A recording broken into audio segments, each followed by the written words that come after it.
तविस्तमिउ ला व यसलुबहुमुज़्ज़ुबाब शैअन ला यस्तनक़िज़ुहु मिन ज़ौफ़त तालिबु वल मतलूब मा क़दरुल्लाहि हक़्क़ क़द्रि इन्नल्लाह लक़विय्युन अज़ीज़। भले लोगों, एक मिसाल सुनो।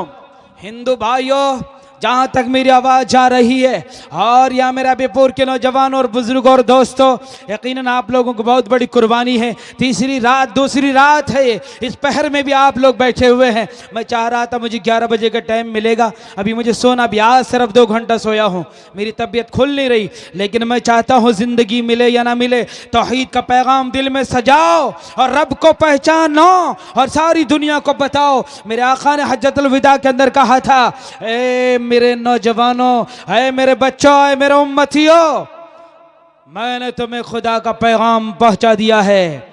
अब तुम्हें दुनिया में जाकर तुम ये नहीं देखना माहौल साजगार है कि नहीं है, उसका इंतज़ार न करना, बल्कि अपने दावत के ज़रिए माहौल को साजगार बनाना, दावत छोड़ना। आज कितने हिंदू भाई है जिन्हें मालूम हो मोहम्मद रसूलुल्लाह हमारे भी पैगंबर है। हालांकि तुलसीदास जी ने अलल ऐलान कहा, संग्राम पुराण के अंदर ये बातें कही गई है कि मोहम्मद रसूलुल्लाह सल्लल्लाहु अलैहि वसल्लम आखिरी पैगंबर है, लेकिन हिंदू भाइयों को कौन बताए? मुसलमान को खुद नहीं पता कि मेरे नबी कौन है, उसकी तालीमात क्या है, उसका पैगाम क्या है। जिसके घर में किताब हिदायत रखी हुई है, उसके इल्म का यह आलम है, उसका इल्म इतना पेंचर है, उसे सूरह फातिहा तक का तर्जमा भी याद नहीं है, उसे अल्लाह के सामने झुकने का तरीका तक नहीं मालूम है। ये दुनिया को क्या बताएगा?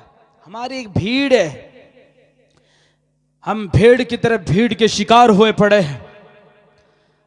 इसलिए मुसलमानों, हमारी बहुत बड़ी जिम्मेदारी है। तुलसीदास जी ने, कल मैंने रोटा के मरकज़ में वहाँ प्रोग्राम में कहा, तुलसीदास जी कहते हो उस मोहम्मद रसूलुल्लाह के बारे में जिसके बारे में हमें मालूम नहीं है, लेकिन हिंदू भाई जिसे भगवान का रूप दर्जा देते हैं, जिन्हें कहते हैं कि रामचरितमानस के ये लेखक है, ये राइटर है, ये मुसन्निफ है। तुलसीदास जी कहते हैं, यहाँ न पक्षपात कुछ राकोहम वैद पुराण संत मत बाकोहम सव्वतिक्रम दो अनंगा महाकूक न सचतुर पतंगा राजनीति भिवा प्रति दिखावे आपण मत सबक समझावे सुरन सदचुदर सच्चारी दिन को वंश भयो अति भारी तब तक सुंदर माँ दिखोया बिना मोहम्मद पार न होया हर सुंदर निर्माण न होई तुलसी वतन सच सच होई।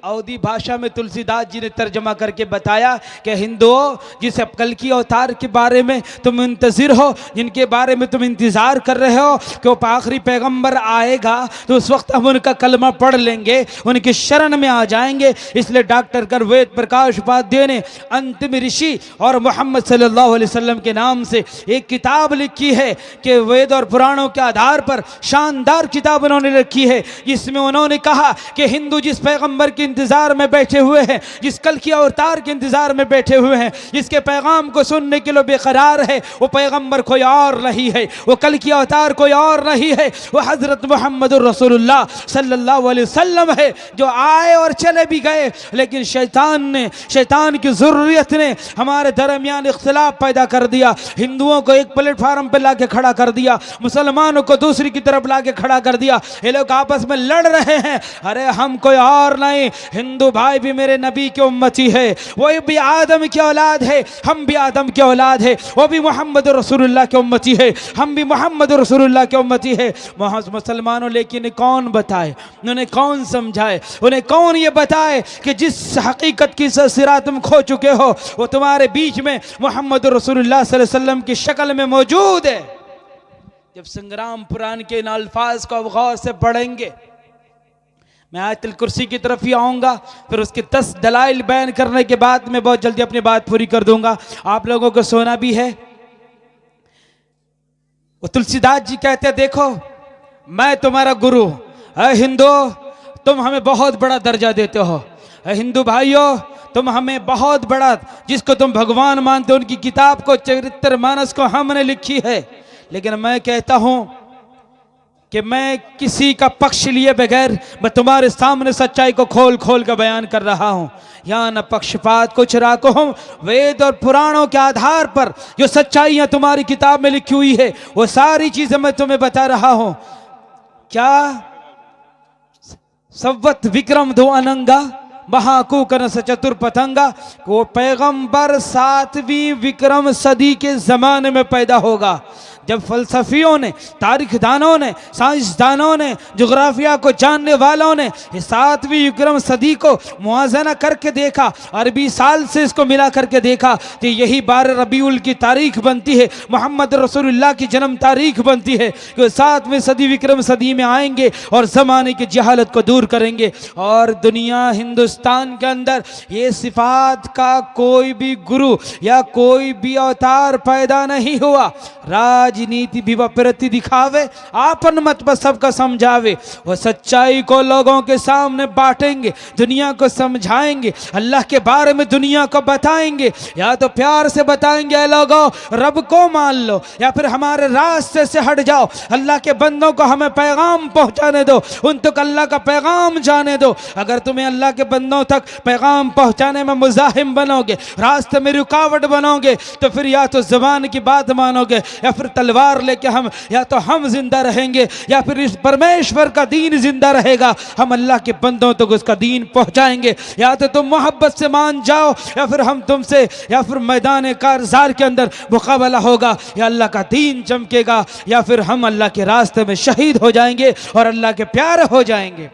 और ये बात भी अगर कुरान और हदीस पर लोग नजर रखते हैं, अगर नजर रखते हो तो मालूम होगी अल्लाह के नबी करीम सल्लल्लाहु अलैहि वसल्लम ने अखलाक के जरिया पूरी दुनिया को, अमाल के जरिया, किरदार के जरिया पूरी दुनिया को ईमान का पैगाम दिया। लेकिन जहां जरूरत पड़ी अबू जहल एंड कंपनी से मुकाबला करने की, लेकिन शैतानों के लश्कर से मुकाबला करने की, उस वक्त अल्लाह के नबी करीम सल्लल्लाहु अलैहि वसल्लम दुश्मनों के सामने गए और आपको लड़ना भी पड़ा और आपके दंदाने मुबारक शहीद हुए, आपके बच्चे शहीद हुए, इसी हक के खातिर, इसी सच्चाई के खातिर। बोलो पैगंबर है, दुनिया को, ज़माने को सच्चाई का पैगाम बताएंगे, प्यार से, अखलाक से, किरदार से, मोहब्बत से, मुस्कुराहट से। अगर इसके बावजूद भी ना माने, इब्लीस की ज़ुर्रियत सामने आ जाए, तो फिर उन्हें डंडों के जरिए, उन्हें फिर उनके जरिए जिस अंदाज से उन्हें समझाई जानी चाहिए, उस अंदाज से उन्हें बात समझाई जाएगी। आगे कहते हैं तुलसीदास जी कि उनके 4 यार होंगे, सुरन चतुसुदर सच्चारी, तिनको वंश भांति भारी, कि उनके 4 यार के जरिए पूरी दुनिया के अंदर उनकी नस्लें फैल जाएगी। सारी दुनिया जानती है, सारी दुनिया को बात मालूम होनी चाहिए कि 4 यार मोहम्मद रसूलुल्लाह के हुए, हजरत अबू बकर, हजरत उमर, हजरत उस्मान गनी, हजरत हैदर कर्रार, अली रजी अल्लाह तआला अन्हुम अजमाइन। ये अल्लाह के नबी के 4 यार थे, जिनके ज़माने में पूरी दुनिया के अंदर इस्लामी सल्तनत और अल्लाह की इस्लाम वो हुकूमत फैली है, जहां ईमान वालों की तादाद पूरी दुनिया में फैल गई। और आज भी पूरी दुनिया के अंदर ईमान वालों की तादाद, जनसंख्या 1 अरब कम से कम 45 करोड़ के करीब है, कि उन्हीं ईमान वालों की बदौलत, उन्हीं खुलफाए राशिदीन की बदौलत, उन्हीं नबी के साहबा के बदौलत, जिनके बारे में तुलसीदास जी कहते हैं, जो ईमान को अदालत के साथ, सच्चाई के साथ, ईमान के साथ पूरी दुनिया में मोहम्मद रसूलुल्लाह के बाद अपने उसके मिशन को लेकर के पूरी दुनिया के गोशे गोशे में फैलाएंगे। और आज पूरी दुनिया मुशाहदा कर सकती है कि मोहम्मद रसूलुल्लाह के दीवाने, खत्म कर दें, मोहम्मद रसूलुल्लाह के दीवाने पूरी दुनिया के अंदर मौजूद है कि नहीं भाई।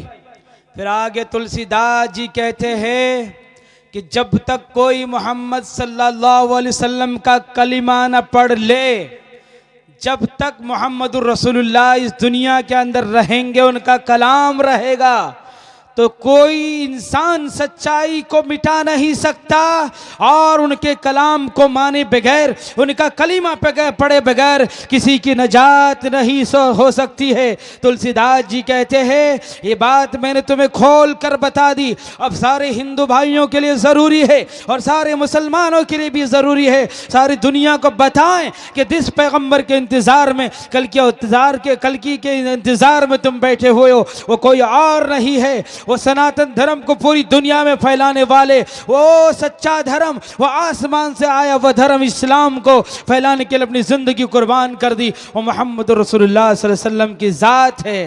तो इसलिए मेरे भाइयों मुसलमानों, आप लोग चले गए, मजमा चला गया, इसलिए बोलने में मज़ा नहीं आ रहा है, आप लोगों को नींद भी आ रही है। लेकिन मैं आयतल कुर्सी को शॉर्टकट अंदाज से अल्लाह की पहचान, हिंदू भाई सुन रहे होंगे आवाज़ अगरचे जा रही है, हमें भीड़ मतलूब नहीं है, हमें पैगाम मतलूब है। अगर चंद दीवाने खड़े हो गए तौहीद का पैगाम लेकर, अगर चंद दीवाने खड़े हो गए मोहब्बत का पैगाम लेकर, इंसानियत का पैगाम लेकर, पूरी दुनिया के अंदर ईमान की बातें बाहर आ सकती है, पूरी दुनिया के अंदर ईमान की बातें बाहर चल सकती है। हमें ब्याज तो भीड़ है और इस भीड़ की अल्लाह क्या कोई कदर कीमत नहीं है। कम मिन फियतिन कलीलतिन गलबत फियतन कसीरतम बिइज़्निल्लाह। इसलिए कुरान कहते हैं कि उस पैगंबर पर जो किताब उतरी है, उन्हें जो किताब दी गई है, वो कल की अवतार पर जो किताब नाजिल हुई है, वो किताब कह रही है, जिन्नात भी कह रहे हैं, इंसान भी कह रहे हैं, आका के दीवाने भी कह रहे हैं कि अल्लाह की पहचानो, उस रब को पहचानो। अगर उसको तुम पहचान बगैर मर गए, तुम्हारे सारी दुनिया की तबाही और बर्बादी तुम्हारे आंखों के सामने आ जाएगी और उस वक्त तुम अफसोस करोगे। अफसोस करने को कुछ मिलने वाला नहीं है। इसलिए रब की चौथी सिफत तीसरी ला ताखुज़ु सिनतुन वला नौम, कि रब को नींद नहीं आती है, रब को ऊँघ नहीं आती है। नींद का मतलब है बेखबर हो जाना, नींद का मतलब है कि हमें पता ही ना चलना क्या हो रहा नहीं हो रहा है। अगर रब सो जाए तो दुनिया का सारा निज़ाम उलट फिर इधर से उधर हो जाए, सारी दुनिया का निज़ाम तबाह बर्बाद हो जाए। इसलिए हज़रत मूसा अलैहिस्सलाम ने फरमाया था, ऐ परमेश्वर, आए मेरा अल्लाह, मेरे परवरदिगार, मुझे दुनिया का निज़ाम एक दिन को संभालने की इजाज़त दी जाए। मैं चाहता हूँ एक दिन इस दुनिया का निज़ाम को चलाऊँ। आए मूसा, कोई दुनिया का निज़ाम नहीं चला सकता है, लेकिन ना ही मेरे अल्लाह, मैं चाहता हूँ मुझे दीजिए, मैं चाहता हूँ, मेरा दिल करता है। भले मूसा जाओ, एक कटोरी पानी लो और लेकर के खड़े हो जाओ, रात भर खड़े हो जाओ। अगर तुम एक कटोरी पानी लेकर खड़े हो गए, रात भर खड़े रहे, तो कल हम तुम्हें बताएंगे तुम निज़ाम चला सकते कि नहीं। हजरत मूसा खड़े हो जाते हैं पानी लेकर, रात आदि नहीं गुजरती है, मूसा अलैहिस्सलाम पर नींद तारी हो जाती है, प्याला गिर जाता है, पानी गिर जाता है। मूसा अलैहिस्सलाम फिर कटोरा उठाकर खड़े हो जाते हैं। बोले मूसा, बस जो बात समझानी थी वो समझ में आ गई है कि निज़ाम तुम एक कटोरा को नहीं संभाल सकते, उसके पानी को नहीं संभाल सकते, इस दुनिया के निज़ाम को तुम कैसे संभालोगे। तो इसलिए अल्लाह ताला कहता है, जो सो जाए वो रब नहीं, जिसे ऊँघ आए वो रब नहीं। सोना मौत की निशानी है, नींद मौत की बहन है, इसलिए रब सोता नहीं है। और दुनिया में जितने भी जिनको लोग रब मान रहे हैं, ये सोते भी हैं, बेदार भी होते हैं। जब सोते हैं तो उन्हें पता नहीं चलता। खुद जब रामचरितमानस का मुताला करेंगे, राम जी की बीवी को उठा करके रावण लेके चले गए, रावण लेके चला गया है, तो राम जी जंगल में उन्हें ढूंढते हैं, हाय सीते, हाय सीते, हाय सीते, तू कहाँ चली गई है। इस बात की निशानी है कि राम जी को खबर नहीं है कि मेरी बीवी को उठा के रावण लेके जा रहा है। अगर खबर होती तो वो जरूर एक्शन लेते। कौन चाहेगा कि मेरी बीवी को कोई बदमाश उठा के ले जाए। आप नहीं बर्दाश्त कर सकते, हम नहीं बर्दाश्त कर सकते, तो राम जी जैसे महान वो के इतने बड़े ज्ञानी आदमी, वो क्या बोलता है, वो अल्लाह का वो बंदा, अल्लाह के सामने सर झुकाने वाला। इसलिए कि राम जी जब बनवास काट के गए, उनके बनवास के ज़माने की जो तस्वीरें हिंदू भाइयों की किताब में मिलती है, हाथ में माला है और वो माला जप रहे हैं। हम सवाल करते हैं, बताओ राम जी किसकी बंदगी कर रहे हैं, किसका नाम का माला जप रहे हैं, वो किसको पूज रहे हैं। इसलिए राम जी की बीवी को उठा के लेके चले गए। राम जी को पता नहीं, राम जी जंगलों में रो रहे हैं, वो देख रहे हैं मेरी सीता तो कोई निशानी छोड़ के नहीं गए, कोई अलामत छोड़ के तो नहीं गए। उधर फिर हनुमान जाते, उधर से निशानियां लेके आते, इधर से निशानियां लेके जाते। इस बात की निशानी है कि वो बंदे हैं, रब नहीं है। इसलिए क्योंकि उन्हें पता नहीं कि कौन लेके गया। क्योंकि तो हम जैसे इंसान, गुनहगार इंसानों को अगर हमें ये पता चले आप में से किसी को मेरी बीवी को कोई छेड़ रहा है और वो बदमाश आदमी है और वो बदतमीज है, हम अपने जानों पर खेल कर उसकी रक्षा करेंगे। तो वह अगर राम जी की जीवन कथा बता रही है कि हिंदू भाइयों राम जी इंसान हैं, राजा दशरथ जी के लड़के हैं, वो खुद उसकी बंदगी करने वाले हैं, वो खुद रब नहीं है। रब की पहचान वो सोता नहीं है, रब की पहचान वो सिनतुम वला नौम लहू मा फिस समावाति वल अर्द। रब की पहचान ये है कि आसमान और जमीन में सिर्फ उसी की बादशाहत है, किसी और की नहीं है।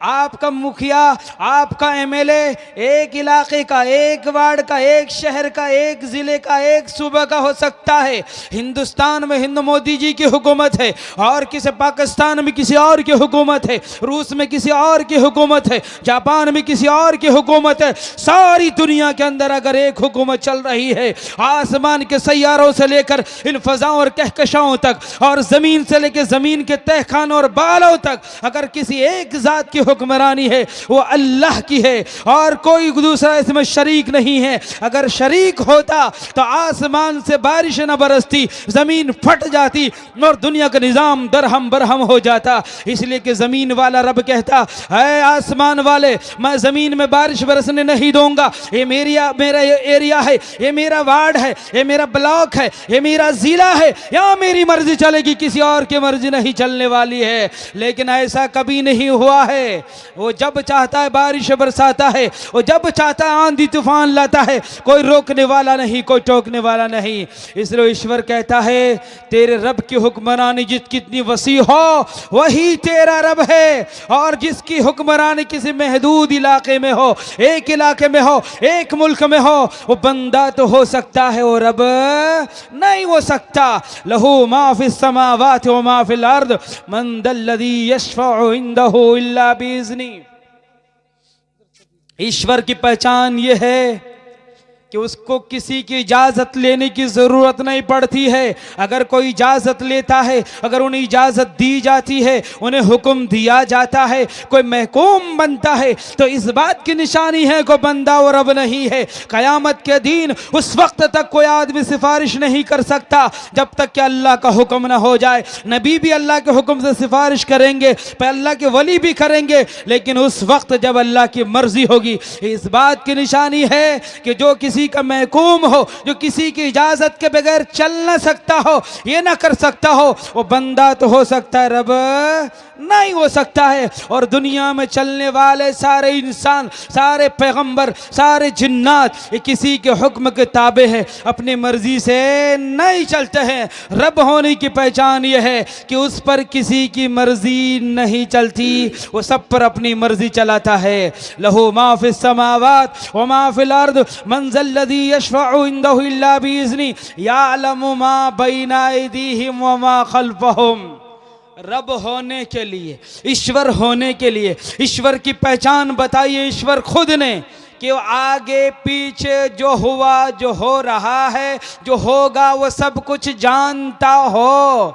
और दुनिया में कोई माँ का लाल ऐसा नहीं है जो सब कुछ हो गया या हो रहा या होगा उसे मालूम हो। ये सिर्फ अल्लाह की ज़ात है। आप अल्लाह के पैगंबर की ज़िंदगी उठा करके देखें, नबियों की ज़िंदगी उठा के देखें, वलियों की ज़िंदगी उठा करके देखें, यहाँ तक कि मैंने राम जी की कथा की तरफ इशारा किया है, उसको उठा करके देखें। इन्हें पता नहीं कल क्या हुआ, आज क्या हुआ, प्रेजेंट मौजूदा वक्त में कि राम जी के मौजूद होते हुए सीता जी को उठाया गया है। उन्हें मालूम नहीं था। मेरे आका मोहम्मद रसूलुल्लाह सल्लल्लाहु अलैहि वसल्लम के बारे में बहुत से वाक़यात ऐसे हैं, यानी आपको खबर नहीं। अम्मा आयशा रज़ी अल्लाह अन्हा पर लोगों ने तोहमत लगा दी, पूरे मदीने में कोहराम मच गया है, जालिमों ने, मुनाफिकों ने कोहराम मचा दिया। मेरे आका को इसकी खबर नहीं है। मेरे आका बेचैन हो जाते हैं। कुरान पाक के अंदर सूरह नूर नाजिल होता है और आका को बताया जाता है कि आपकी आयशा पाकीज़ा है, आप पाकीज़ा है, आपको पाकीज़ा बीबी इनायत की गई है। ऐसा नहीं हो सकता है कि आप पाकीज़ा हो और बीबी आपको नापाक दी गई हो। ये खबीसों की आदत हैं, उनकी निशानियां हैं। मदीने में इन मुनाफिकीन को पकड़ो और अल्लाह की तरफ से उनकी बरात का इजहार हुआ और उन मुनाफिकीन को, और मुसलमान भी कुछ लोग इसमें शरीक हो गए थे, उन्हें सजाएं सुनाई गई। अगर नबी अगर सब कुछ जानते होते फिर सूरह नूर नाजिल होने की ज़रूरत नहीं थी। पता पता चला जो सब कुछ जानता वो रब होगा, जो बताने पर जाने वो बंदा होगा, वो रब नहीं होगा। यअलमु मा बैना अयदीहिम व मा खल्फहुम वला युहीतून बिशैइन मिन इल्मिही। अल्लाह कहता है, ओ मेरे बंदे, तेरा इल्म है, अताई मैं तुझे दूंगा। कोई भी अल्लाह के बारे में नहीं जान सकता कि अल्लाह क्या फैसला करेगा, अल्लाह के इल्म में क्या है, लेकिन वही बात जान सकता है जो अल्लाह जनवा दे, जो मालूम करा दे, जो बता दे। ये पूरा कुरान इल्म है जो नबी पर उतारा गया जब जब ज़रूरत पड़ी, जैसे जैसे हालात हुए, ये इल्म अल्लाह के नबी पर उतारा गया है। तो अल्लाह ताला के इल्म को कोई नहीं जानता, और जो कुछ अल्लाह ने पैगंबरों को भी इल्म दिया, सबसे ज़्यादा इल्म हमारे आका को दिया गया, लेकिन अल्लाह के इल्म के मुकाबले में वो इल्म कोई माना बिल्कुल उसकी कोई निस्बत नहीं है। लेकिन अल्लाह को जिन चीज़ों की ज़रूरत थी पैगंबर को देने की, वो सारी चीज़ें दे दी गई पैगंबर की सिफ़ात में, उसके जमाल में, उसके कमाल में, उसके हुस्न में, उसके पैगाम में किसी चीज़ की कमी नहीं रहने दी गई ताकि किसी को उंगली उठाने का मौका ना लगे। लेकिन इसका मतलब ये नहीं है कि कोई पैगंबर खुदा बन गया, जो भी मर्जी कर ले, जैसे भी मर्जी कर ले। इसलिए अल्लाह कहता है, लोगों, रब की पहचान यह है कि रब एक इल्म का कतरा तुम्हें दिया हुआ है दुनिया के अंदर, और सब कुछ सारा इल्म का दरिया समंदर तेरे रब के पास है। तुम वही जान सकते जिसे तुम्हारा रब बताता।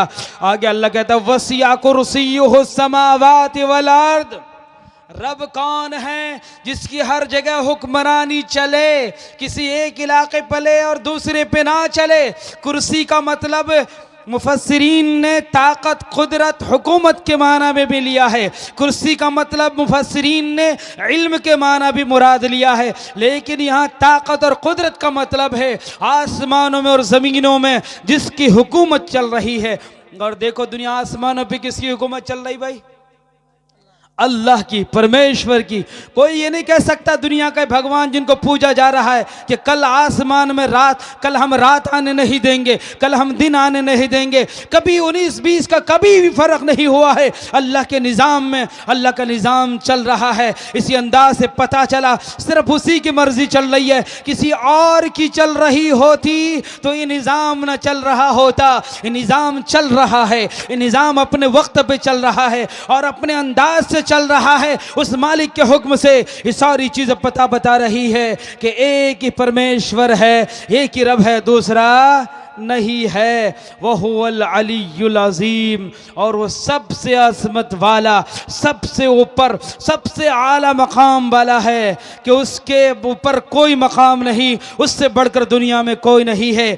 जिनके अंदर ये सिफात हो वो रब है, और जिनके अंदर ये सिफात ना हो वो रब नहीं है। तो और दुनिया में जितने भी लोगों को पीर, पैगंबर, अल्लाह के वली, जितने भी लोगों को लोग पूज रहे हैं, मान रहे हैं, इस सारे लोगों के अंदर जो सिफात है महदूद है, और अल्लाह के अंदर ये सारे सिफात कामिल है और अपने ज़ाती है। इसलिए अल्लाह अल्लाह है, अल्लाह के अलावा किसी की बंदगी नहीं होनी चाहिए। इसलिए मुसलमानों उठो और किताब कुरान का मुताला करो और सारी दुनिया को बता दो अल्लाह की तौहीद और वहदानियत का डंका बचा दो, और सारी दुनिया को बताओ अगर कल एक हिंदू भाई भी जहन्नम में गया, अबेबूर के नौजवानों, मेरी माँ और बहनों, वो कल आपका गिरेबा पकड़ लेंगे कि अबेबूर के सरजमी में हम रहे, शादी ब्याह में शरीक रहे, खाने पीने में शरीक रहे, दुख दर्द में शरीक रहे, लेकिन ये अल्लाह, इस जालिम लोगों ने हमें कभी ईमान की दावत नहीं दी, कभी इन्होंने हमें बताया नहीं कि अल्लाह की तारीफ क्या है, अल्लाह की पहचान क्या है, ईश्वर कौन हो सकते हैं। जैसे हमारे बाप दादा करते आए, हम करते रहे। क़ालू इन्ना वजदना आबाना लहा आबिदीन। आज बहुत से मुसलमान भी कहते हैं हमारे बाप दादा जो करते रहे हम वही करेंगे। अरे मुसलमानों, तुम्हारा बाप पैगंबर नहीं है, तुम्हारे दादा पैगंबर नहीं है, अल्लाह के रसूल पैगंबर है। जो शरीयत उतारी गई है उसके मुताबिक चला जाएगा।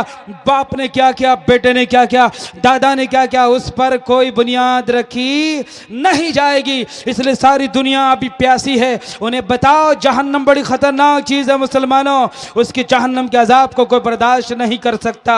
इसलिए मैं अपने नौजवानों से कहता हूँ, जहाँ भी जाता हूँ कि आप लोग अपने घर में एक लाइब्रेरी बनाओ, लाइब्रेरी का निज़ाम कायम करो, स्कूल में रहने वाले हमारे तलबा मास्टर लोग सभी से मैं गुजारिश करना चाहता हूँ कि आप लोग घर में एक लाइब्रेरी बनाएं और गांव में एक लाइब्रेरी बनाएं जिसमें हर तरह की किताबें, सीरत की किताबें, कुरान की तफसीर हो, अल्लाह के नबी करीम सल्लल्लाहु अलैहि वसल्लम के सहाबा की सीरत हो। जब आपके बच्चे स्कूल से आ जाएं तो उस लाइब्रेरी के अंदर बैठ के 10 मिनट मुताला कर सकें, 10 मिनट अपने इल्म को निखार सकें और अपने अल्लाह को पहचान सकें। अगर ये काम आपने नहीं किया, कल मैंने रोहटा के सरजमीन में बताया, पूरे हिंदुस्तान का नहीं, सिर्फ अमृतसर का मैंने बताया है कि सिर्फ 1 साल के अंदर आपके 100 बच्चियां कलमा पढ़ने वालियां मुर्तद हो गई, दिन से फिर गई, गैरों के साथ भाग गई। ये इसलिए हुआ कि आपने कुरान का पैगाम आम नहीं किया है। मुसलमानों, ये 100 बच्चियां एक ज़िले के अंदर 1 साल के आदाद शुमार हैं। आज स्कूलों में, कॉलेजों में देखिए हमारे बच्चे मुर्तद हो रहे हैं। जहनी एतबार से, फिक्री एतबार से हमारे बच्चों को मुर्तद बनाने की कोशिश की जा रही है, उन्हें दीन से बेजार करने की कोशिश की जा रही है, उन्हें बताया जा रहा है, कुछ से कुछ कहानियां पढ़ाई जा रही है। अगर आपके बच्चे ने कुरान और हदीस न समझा, आपके बच्चियों ने कुरान और हदीस न समझा, तो यही लोग दीन के मिटाने वाले हो जाएंगे। सिर्फ हम मुसलमान प्रोग्रामों का न रह जाए, यहाँ हमारी आवाज़ बहुत निकलती है, यहाँ नारा तकबीर बुलंद कर देते हैं, लेकिन इसके बाद जो बुज़दिली हम पर छा जाती है, जो इसके बाद जो हमारे के ऊपर हम और गम और दुनिया के टेंशन छा जाते हैं, उसमें जाके हम अल्लाह को भूल जाते हैं। इसलिए मेरी माँ और बहनों, आप लोगों से भी गुजारिश है, आप दीनी तालीम हासिल करें। मैंने कल भी बताया, आज भी बता रहा हूँ, एक कर्नाटक के अंदर क्या वाक़या पेश आया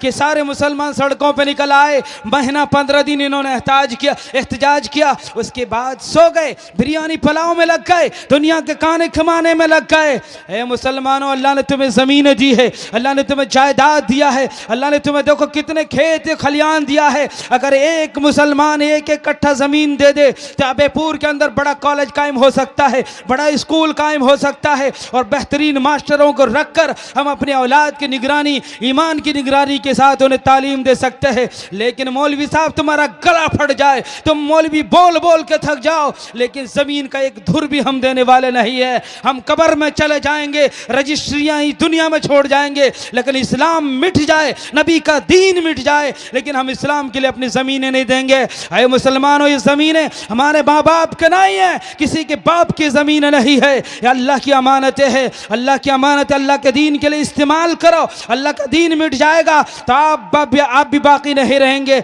अल्लाह की किसी से रिश्तेदारी नहीं है, इस बात को दिमाग में बैठा लीजिए, अच्छी तरह बैठा लीजिए। अगर ये ज़मीनों को सिर्फ अब सीने से चिपकाए रखा, इसमें सिर्फ चावल और धान और भात खाते रहे, खुदा की कसम आपको कोई बचाने वाला नहीं होगा। आपकी बचाव की एक ही शक्ल है कि नबी का दीन फैले, नबी का दीन दुनिया के कोने कोने में फैले, और सारे हिंदुस्तान के अंदर, हिंदुस्तान तभी सुकून का गहवारा होगा जब सारे मुसलमान नबी के दीन को हर एक कोने कोने और गोशे गोशे में पहुंचाने वाले होंगे। आप लोग लड़कियों का कॉलेज बनाएं, वहाँ लड़कियां पढ़ें, उसके अंदर पर्दे का एहतमाम हो, लड़कियों को लड़कियां पढ़ाएं, नौजवान बच्चियों को नौजवान लोग ना पढ़ाएं। ये आग और पेट्रोल का मसला है। मौलवी साहब, तुम्हारा दिमाग खराब हो गया। नहीं नहीं मेरे भाइयों, मेरी बहनों, हमारा दिमाग खराब नहीं हुआ है। हम आपके इस्मतों के, आपकी इज्जतों के रखवाले हैं। अल्लाह ने जिम्मेदारी हम लोगों को दी है कि हम सच्चाई को बताएं, तो इसलिए निज़ाम अलग अलग बनाया जाए, स्कूल कॉलेज अपने बलबूते पर बनाया जाए,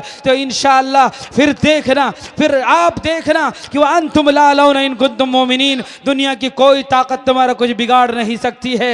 लेकिन दीन बिगड़ जाए तो फिर तुम्हें कोई बचा नहीं सकता है। तो मुझे उम्मीद है इंशाअल्लाह कि आप लोग इस बात पर अमल करेंगे भाई इंशाअल्लाह।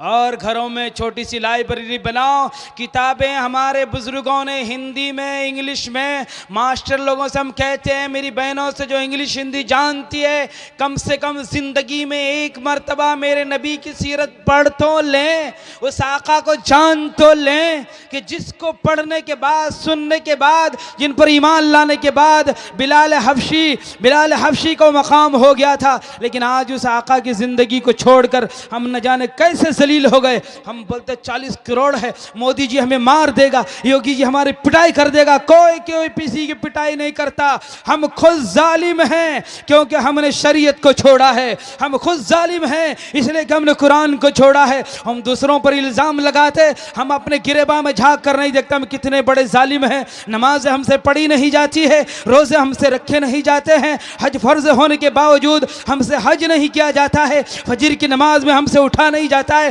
पूरा साल गुजर जाता है, मुसलमान का बच्चा कुरान की तिलावत नहीं करता है, ये पूरा साल गुजर जाता है। हमारी बच्चियां कभी कुरान खोल के नहीं देखती है। घर घर में जाओ तमाशे, घर घर में जाओ रंडियों के नाच, घर घर में जाओ सूद और ब्याज, घर घर में जाओ जुए और ताश। हमारे नौजवान नशा करने लगे, हमारे नौजवान नशा के दलदल में फंस गए। मुसलमानों अभी मुझे बताया रोटा में कि रोटा के वो गांव के बच्चे फेविकॉल को प्लास्टिक में डालकर उसको नशा करते हैं। इतने छोटे छोटे बच्चे जिनको अभी पता ही नहीं कि क्या बोलते हैं जिंदगी क्या है, इतने छोटे बच्चे नशे करने लगे हैं। आपकी शादियां ऐसे होने लगी है, आपके नौजवान नशे करने लगे हैं। इन्नमल खमर वल मैसिर वल अंसाब रिज्जुम मिन अमल शैतान, ये शैतान की चालें हैं, ये शैतान के धोखे हैं, ये शैतान के अमाल है। रिश्वत से बचो, सूद से बचो, शराब से बचो। आज हमारा मुसलमान नौजवान जिसके पास 2 पैसा नहीं आ जाता वो शराब पीना शुरू कर देता है,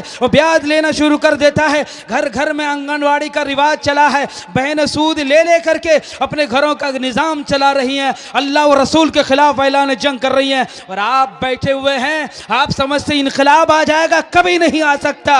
ये बात कान खोल के सुन लो बेपूर वालों, मेरी माँ और बहनों, सूद ब्याज से बचना और अपने सरों के दुपट्टे ना उतारो, मज़ारों मार्केटों में जाके अपने हुस्न का जलवा ना दिखाओ। बहनों तुम आयशा हजरत फातिमा के मानने वालियां हो, आपके सरों पे पर्दा हो, आप अपने बच्चियों को आलिमा बनाएं, हाफिजा बनाएं, उन्हें कुरान सिखाएं। आज बहुत से लोग कहते हैं बच्चियों को आलिमा ना बनाओ, उन्हें हाफिजा ना बनाओ, माहौल सही नहीं है। स्कूल में तुमने तिब्बिया कॉलेज भेज दिया, तुमने जामिया मिलिया भेज दिया है, तुमने अपने बच्चियों को बगैर बाप और भाई के तुमने कश्मीर भेजा है। यहाँ तुम किसी मदरसे में डालते हो तो तुम्हें शक होता है कि तुम्हारे बहनों की बेटियों की इज्जत महफूज नहीं है। लेकिन वो माहौल जहाँ आवारागर्दी हो रही है, जहाँ बच्चियाँ न जाने कैसे जिंदगी गुजार रही है, आज हमारे ईमान वाले भाई हमारी बहनों को भेज रहे हैं, ए मुसलमानों पढ़ाओ, अब इंजीनियर बनाओ, कॉलेज कुछ भी करो, डॉक्टर बनाओ अपनी बच्चियों को, कौन मना करता है। लेकिन मैं कहता हूँ ये लोगों, दायरे में रह के करो। अगर दायरा क्रॉस करोगे तो गोलियां लग जाती है, अगर कानून क्रॉस करोगे तो क्या बोलते सूलियां चढ़ा दी जाती है। अल्लाह ऐसा ना हो कि हम अपने आंखों से पिटेंगे, हमें कोई पिटने वाला नहीं है, लेकिन जब हम अपने खुद को, अपने औकात को भुला देंगे, जब हम बुज़दिल बन जाएंगे, बुज़दिल नहीं है हम लोग बुज़दिल है। अल्लाह के नबी ने फरमाया कि मुसलमान बुज़दिल नहीं हो सकता। मैं बुज़दिली से पनाह मांगता हूँ, लेकिन एक बंदा नमाज ना पढ़ सकता हो उससे बड़ा बुज़दिल दुनिया में कोई नहीं है। कुरान ना पढ़ सकता हो उससे बड़ा बुज़दिल कोई भी नहीं है। इसलिए मैं कहता हूँ खत्म, दुआ कर दीजिए, दुआ कर दे। इसलिए मेरे मुसलमान भाइयों, मेरी माँ और बहनों जो भी यहाँ बैठे हुए हैं, तो मुझे उम्मीद है कि जिन बातों को मैंने कहा है अल्लाह मुझे अमल की तौफीक अता फरमाए और हम भी अमल करेंगे। ये सिर्फ हम रस्मी जलसों पर महदूद ना करें कि साल में एक मरतबा जलसा कर लिया तो हमने ईमान का ज़कात निकाल दिया। इसलिए इन बातों पर अमल करें। इंशाअल्लाह मुझे और आपको सबको अल्लाह हम सबका दीन का दाई बनाए, दीन का हमें शहदाई बनाए। वाखिर दावाना अल्हम्दुलिल्लाह रब्बिल आलमीन। अल्हम्दुलिल्लाह रब्बिल आलमीन अदद खल्क़िही व रिदा नफ्सिही व ज़ीनत अर्शिही व मिदाद कलिमाति अल्लाहुम्मा ला सनान अलैक व अंत कमा अथनीत अला नफ्सिक। अल्लाहुम्मा सल्लि व सल्लिम व बारिक अला सय्यिदिना मुहम्मदिन नबील उम्मिल हाशिमी व अला आलिही व अस्हाबिल बररतिल किराम व अला साइरिल अंबिया वल मुरसलीन वल मलाइकतिल मुक़र्रबीन। रब्बना इग़फिर लना व लिइख़वानिल लज़ीना सबक़ूना बिल ईमान व ला तजअल फ़ी क़ुलूबिना ग़िल्लन लिल लज़ीना आमनु रब्बना इन्नका रऊफ़ुर रहीम। या अल्लाह हमारे गुनाहों को माफ़ फरमा, या अल्लाह हमारी ख़ताओं को माफ़ फरमा, अल्लाह आज के जलसे को कबूल फरमा। अल्लाह जो कुछ कल से और आज में 2 बातें हमारे उलमा ने कुरान और हदीस की कही है, अल्लाह उसे अपनी ज़िंदगी में अपनाने की तौफीक अता फरमा। ऐ परवरदिगार आलम हम सबको एहसासमंद मुसलमान बना दीजिए। अल्लाह दीन हमारे घरों से मिट रहा है, अल्लाह उसकी हिफाजत करने वाला हम सबको बना दीजिए। अल्लाह माँ बहनों की इज़्ज़त की आबरू की हिफाजत फरमा दीजिए। अल्लाह हमारे ख़िलाफ़ जो नक्शे तैयार हो रहे हैं, अल्लाह ज़ालिमों को हिदायत दीजिए, उन्होंने मिटा दीजिए। अल्लाह इन नक्शों को मिटा दीजिए। अल्लाह हम बेशक कम कमज़ोर हैं, मजलूम हैं। अल्लाह हम कैसे भी हम तेरे हैं अल्लाह, तेरे मानने की वजह से हमें लोग तकलीफ़ पहुँचाते हैं कि हम तुझे मानते हैं, तेरे नबी को मानते हैं। अल्लाह तूने हिफाजत ना कि हम बर्बाद हो जाएंगे। ऐ परवरदिगार आलम हमें बर्बाद, अल्लाह हमें बर्बाद ना कीजिए, और हम ना दुनिया के किसी काबिल रहेंगे ना आखिरत के काबिल रहेंगे। ऐ परवरदिगार आलम जिस मकसद के लिए तूने हमें बनाया है कि हम तेरे दीन को फैलाएं, तेरे नाम को फैलाएं, अल्लाह उस मकसद के लिए हम सब कबूल फरमा लीजिए। अल्लाह इस मदरसा जामिया हुसैनिया के अंदर दीन दुगनी रात चौगनी तरक्की अता फरमा दीजिए। अल्लाह हमारे मौलाना शमीम साहब जो इसके सरपरस्त है, अल्लाह उनकी ज़िंदगी में बरकत अता फरमाइए। जिन नौजवानों ने इसमें हिस्सा लिया, जिन बुजुर्गों ने, माँ और बहनों ने इसमें हिस्सा लिया, उनकी जान में, बाल में, कारोबार में तरक्की अता फरमा दीजिए। ऐ परवरदिगार आलम जितनी खैर के लिए इनकी दुआएं हमारे हबीब ने मांगी, उनमें हमारा हिस्सा नसीब फरमा दीजिए। अल्लाह जो बीमार है उन्हें शिफा नसीब फरमा दीजिए। अल्लाह जिनके माँ बाप दुनिया से गुजर गए, रिश्तेदार गुजर गए, अल्लाह उन्हें जन्नतुल फिरदौस में आला से आला मकाम नसीब फरमा दीजिए। अल्लाह हमें मांगना नहीं आता तो अपने शान के मुताबिक इनायत फरमा दीजिए। इस दुआ को अपने फजल व करम से आका मोहम्मद रसूलुल्लाह सल्लल्लाहु अलैहि वसल्लम के सदक़े द फ़ैल में कबूल फरमा लीजिए। सल्लल्लाहु तआला अला खैरि खल्क़ि मोहम्मद व आलि बैति व ज़ुर्रिय्यति अजमईन बिरहमतिक या अरहमर राहिमीन। ला इलाहा इल्लल्लाह मुहम्मद रसूलुल्लाह। हम आने वाले तमाम मेहमान और दूर दराज से आए हुए तमाम सामीन का तहे दिल से शुक्रिया अदा करते हैं। मुख्तसर सी मेरी कहानी है।